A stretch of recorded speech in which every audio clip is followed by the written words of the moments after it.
Hello everyone, स्वागत है आप सबका आज के इस वीडियो में। क्लास 9th का मैटर इन आर सराउंडिंग का सेकंड लेक्चर है और इसमें हम स्टेट्स ऑफ मैटर के 3 जो टाइप्स होते हैं, सॉलिड, लिक्विड और गैस, इन स्टेट्स के बारे में पढ़ेंगे। अब एक तरीका होता है कि हर स्टेट के बारे में अलग अलग पढ़ लिया जाए या तो फिर तीनों को कंपेयर करके पढ़ लिया जाए। तो मैंने ये सोचा कि तीनों को कंपेयर करके ही पढ़ लिया जाए तो वो ज़्यादा बेटर अंडरस्टैंडिंग के साथ आपको आ सकता है। एग्जाम में कई बार 5 नंबर या 3 नंबर का क्वेश्चन आ सकता है जिसमें आपको वो तीनों का डिफरेंस पूछ ले, या तो फिर ये कह दे कि भाई सॉलिड्स की 4 प्रॉपर्टी लिख दो, 5 प्रॉपर्टीज बता दो, या फिर सॉलिड लिक्विड गैस की डिफरेंसेस बता दो कि इनमें क्या डिफरेंस होता है, इनकी प्रॉपर्टीज में क्या डिफरेंस होता है। तो हमने पिछली क्लास में मैटर, उसके कैरेक्टरिस्टिक्स के बारे में पढ़ लिया था, पार्टिकल्स की कैरेक्टरिस्टिक्स के बारे में। इस वीडियो में हम सॉलिड लिक्विड गैस के डिफरेंस को समझ लेंगे और उसके बाद इस वीडियो को एंड करेंगे। मैंने बोर्ड पे सारे डिफरेंस लिख दिए हैं। इसके अलावा एक इंपॉर्टेंट बात बताना चाहता हूं, कुछ ही दिनों में बहुत जल्द वेबसाइट पब्लिश होगी इस चैनल के नाम से ही। तो उस वेबसाइट में आपको हर लेक्चर के बेस पे नोट्स मिल जाया करेगी, जो भी लेक्चर होगा उसके बेस पे नोट्स। जब वो वेबसाइट पब्लिश होगी तो उसके लिए एक डेडिकेटेड वीडियो मैं ज़रूर बनाऊंगा ताकि पूरी वेबसाइट का आपको सारी चीज़ें समझा दूं कि किस तरह से कैसे नोट्स आप डाउनलोड कर सकते हो। PDF notes, handwritten notes रहेंगे मेरे अपने हाथों से लिखे हुए, तो उससे आप और आसानी से चीज़ों को समझ पाओगे। लेक्चर वाइज रहेंगे सारे नोट्स, जैसे ये लेक्चर कंप्लीट हुआ तो इसके नोट्स, इसके बाद वाला तो उसके नोट्स, इस तरीके से। तो बात करते हैं सॉलिड लिक्विड गैस के सबसे पहले डिफरेंस की। यहाँ पर है डिफाइनाइट शेप, इनडिफाइनाइट शेप और इनडिफाइनाइट शेप। अब बात इसमें क्या बोल रहे हैं पहले पॉइंट में यहाँ पर हम, कि सॉलिड का जो शेप होता है वो हमेशा फिक्स होता है। डिफाइनाइट का मतलब क्या होता है, डेफिनेट भी बोलते हैं इसको। फिक्स मतलब उसका शेप चेंज नहीं होता जब तक उसको हम एक्सटर्नल टेम्परेचर या प्रेशर इंक्रीज डिक्रीज ना करें तब तक, ठीक है ना। नॉर्मल कंडीशन में, नॉर्मल टेम्परेचर प्रेशर में, आप रूम टेम्परेचर प्रेशर की बात करेंगे तो सॉलिड का शेप हमेशा फिक्स रहेगा। वहीं अगर तुम लिक्विड और गैसेस सब्सटेंसेस को देखोगे तो इनका शेप फिक्स नहीं रहता है, ये हमेशा चेंज होता रहता है। जैसे अगर लिक्विड की बात करें तो अगर लिक्विड एक कंटेनर में रखा है, उस कंटेनर का शेप सिलेंड्रिकल है तो वो लिक्विड सिलेंड्रिकल शेप में रहेगा। लेकिन अगर उसी लिक्विड को आप, पानी को या फिर जो भी आपके पास है उसको अगर आप जमीन पे फेंक दो तो वो शेप पूरा चेंज हो जाएगा, है ना। इसी तरह गैस की बात करें तो उसका तो शेप कभी फिक्स होता ही नहीं है। अगर मैं अपने मुंह से गुब्बारा फिल करूं, बलून को फिल करूं, तो अभी मेरे जो हवा जो मैंने उस गुब्बारे के अंदर डाली है उसने उस गुब्बारे का शेप ले लिया, ठीक है ना, बलून का शेप ले लिया। जैसे ही बलून फट जाए या मैं उससे एयर को निकालूंगा, वो शेप चेंज हो गया ना उस एयर का, पूरे रूम में एयर चली गई तो उसका शेप भी फिक्स नहीं होता, लिक्विड का शेप भी फिक्स नहीं होता, लेकिन सॉलिड का शेप हमेशा फिक्स होता है। वॉल्यूम की बात करूं तो जो सॉलिड का वॉल्यूम है वो फिक्स रहेगा, लिक्विड का वॉल्यूम फिक्स रहेगा, लेकिन गैस का वॉल्यूम फिक्स नहीं रहेगा। ऐसा क्यों है ये समझ लो। देखो सॉलिड का जो शेप है, मान लो ये सॉलिड है, अब इसका ये एक सिलेंड्रिकल सॉलिड है तो सिलेंडर का भी एक वॉल्यूम होता है, आपने देखा होगा, पढ़ा भी होगा मैथमेटिक्स में। हम इसका वॉल्यूम निकाल सकते हैं जो कि फिक्स रहेगा क्योंकि शेप फिक्स है। लिक्विड की बात करो तो 1 लीटर पानी अगर मैं बॉटल में रख रहा हूं तो भी वो 1 लीटर ही रहेगा, अगर मैं जमीन पे डाल दूंगा तो भी 1 लीटर रहेगा, वो भी कभी चेंज नहीं होगा। लेकिन लिक्विड के बाद हम बात करें अगर गैस की, उसका जो वॉल्यूम है वो फिक्स नहीं होता।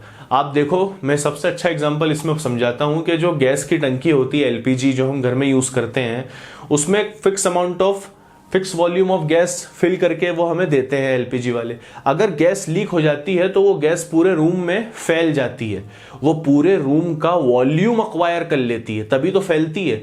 तो अब समझ रहे हो ना, इसका वॉल्यूम फिक्स नहीं है। मेरे पास एक कंटेनर है, उसमें मैंने नाइट्रोजन गैस 1 लीटर के कंटेनर में भर के रख ली, तो मैं क्या बोलूंगा, मेरे पास 1 लीटर नाइट्रोजन गैस है। लेकिन जैसे ही वो 1 लीटर नाइट्रोजन गैस एक रूम में मैंने लीक करी, उस कंटेनर को जैसे खोला तो 1 लीटर नाइट्रोजन गैस पूरे रूम में फैल जाएगी, वो पूरे रूम का वॉल्यूम अक्वायर कर लेगी।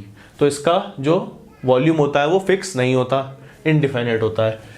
सॉलिड की बात करें तो वो फ्लो नहीं कर सकता, लिक्विड और गैस फ्लो कर सकते हैं, तो इसीलिए हम इनको फ्लूइड्स कहते हैं। लिक्विड्स को भी फ्लूइड्स कहा जाता है एंड गैस को भी हम फ्लूइड्स कहते हैं। ये बात तो समझाने की भी जरूरत नहीं है आपकी। ठीक है ना। जैसे ये अगर एक टेबल पे रखा रहेगा, ये सॉलिड है मार्कर, ये फ्लो नहीं करेगा, किताब फ्लो नहीं करेगी, मोबाइल फ्लो नहीं करेगा, सॉलिड है। लेकिन अगर वहीं तुम देखो लिक्विड्स को या फिर गैसियस को, वो फ्लो करने लग जाते हैं। अब बात करते हैं maximum force of attraction between particles. तो देखो फोर्स ऑफ अट्रैक्शन मैंने बताया था, हर चीज, मैटर जो होता है पार्टिकल से बनता है। मैटर क्या है? पार्टिकल से बनने वाली चीज है। पार्टिकल्स एटम्स हो सकते हैं, मॉलिक्यूल्स हो सकते हैं, आयंस हो सकते हैं। इनके बीच का जो फोर्स ऑफ अट्रैक्शन होता है वो सॉलिड में सबसे ज्यादा होता है। तभी तो सॉलिड कंडेंस होता है, उसकी डेंसिटी ज्यादा होती है। आप नए नए पॉइंट समझ रहे हो। सॉलिड में डेंसिटी क्या होती है? ज्यादा होती है in comparable to liquids and gases. So अगर हम बात करते हैं फोर्स ऑफ अट्रैक्शन की, तो सॉलिड में सबसे ज्यादा होंगी। जो पार्टिकल्स होंगे काफी क्लोजली होंगे, अट्रैक्टेड होंगे एक दूसरे से। कंपेरेबल अगर लिक्विड्स की बात करें तो फोर्स ऑफ अट्रैक्शन कम होगी किससे? सॉलिड से। तो lesser force as compare to solids. And if we talk about gaseous state, so negligible force होगी, क्योंकि पार्टिकल्स इधर से उधर, उधर से इधर, बिल्कुल काइनेटिक एनर्जी धड़ाधड़, मतलब एकदम मूवमेंट होगा। तभी तो गैस बिल्कुल मूवमेंट ऐसा करती है कि पूरे रूम में फैल जाती है ना। वहीं अगर लिक्विड को देखो, अगर मैं पानी डालूंगा तो पूरे रूम में एक बाल्टी पानी नहीं फैलने वाला, जमीन पे थोड़ी दूर तक चला जाएगा, उसके बाद काम खत्म उसका। लेकिन वहीं अगर गैस को आप लीक कर दो तो पूरे रूम में एक, आप देखें ना, अगर बत्ती जलाते हैं तो पूरे रूम में डिफ्यूजन हो जाता है उसका, पूरे रूम में महक आ जाती है। तो क्यों ऐसा हो रहा है? क्योंकि गैसियस पार्टिकल्स डिफ्यूज होने वाली चीज है, फैलने वाली चीज है। फोर्स ऑफ अट्रैक्शन सबसे कम है पार्टिकल्स में, तो एकदम बाहर भगते हैं वो। वहीं अगर बात करते हैं, particles cannot move rather they vibrate only eight there fixed position. जैसे देखो ये एक मार्कर है, फिर इसको एग्जांपल में ले लेते हैं। इसके अंदर एटम्स होंगे, मॉलिक्यूल्स होंगे, जो भी जिस चीज से बना हुआ है ना, प्लास्टिक से बना हुआ है, पॉलीमर से बना हुआ है। तो ये जो इसके पार्टिकल्स हैं, इनमें मूवमेंट बहुत कम होता है। हम नेग्लिजिबल मानते हैं सॉलिड के केस में। मूवमेंट अगर होता भी है तो यूं समझ लो, मैं ऐसा समझा देता हूं यहां पर, कि ये जो पार्टिकल्स है, मान लो ये सारे के सारे पार्टिकल्स हैं, इनके बीच का जो मूवमेंट है बिल्कुल मतलब एक वाइब्रेटरी मूवमेंट होता है, बस अपनी पोजीशन पे। जैसे मान लो मैं एक पार्टिकल हूं सॉलिड का, और मैं अपनी पोजीशन पे ऐसे ऐसे इस तरह से वाइब्रेट करूंगा, जो कि महसूस ही नहीं होगा। ठीक है ना। ये वाइब्रेटरी मोशन सॉलिड में मिलता है आपको। तो particles can not move rather they vibrate only eight there fixed position. मेरी पोजीशन फिक्स्ड है, मेरी पोजीशन फिक्स्ड है, बस मैं इस तरह से वाइब्रेट करूंगा। ये सॉलिड के केस में होता है। लेकिन अगर लिक्विड्स की बात करें तो वहां पर वो एक दूसरे के ऊपर स्लाइड कर लेते हैं। अगेन आप पानी का एग्जांपल लो, दूध का एग्जांपल लो, कोई सा भी लिक्विड लो, आप शहद को देखो, एक दूसरे के ऊपर पार्टिकल्स फ्लो करते हैं, तभी तो वो इतनी अच्छी फ्लूइडिटी होती है उनके अंदर। और इनकी बात करें तो ये तो एक धड़ाधड़ मूव करते हैं। गैसियस स्टेट के जो सब्सटेंस होते हैं, जो गैस होती है, उसमें तो मूवमेंट बहुत खतरनाक होता है।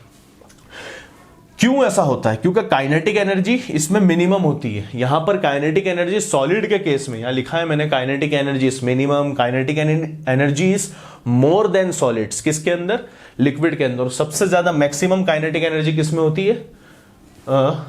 गैसियस में, गैस में। तो मैं ऐसा क्यों बोल रहा हूं? क्योंकि मूवमेंट ज्यादा है, जिसके अंदर मूवमेंट ज्यादा उसकी काइनेटिक एनर्जी ज्यादा है। सब सिंपल बात है। यहां मूवमेंट बिल्कुल कम है, वाइब्रेटरी मोशन है, उसको मूवमेंट भी नहीं बोलोगे आप।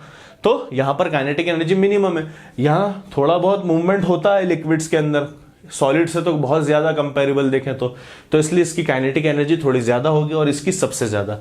आखिरी पॉइंट की बात करें तो almost incompressible, slightly compressible and can be compressed easily. देखो जितना भी स्टेट ऑफ मैटर में हम स्टेट्स पढ़ते हैं, either it will be solid और लिक्विड और gas, they all are compressible. सब के सब कंप्रेसिबल होते हैं। लेकिन सॉलिड को कंप्रेस करने के लिए बहुत भयंकर प्रेशर और फोर्स की जरूरत पड़ती है, इसलिए हम कह देते हैं ऑलमोस्ट इनकंप्रेसिबल।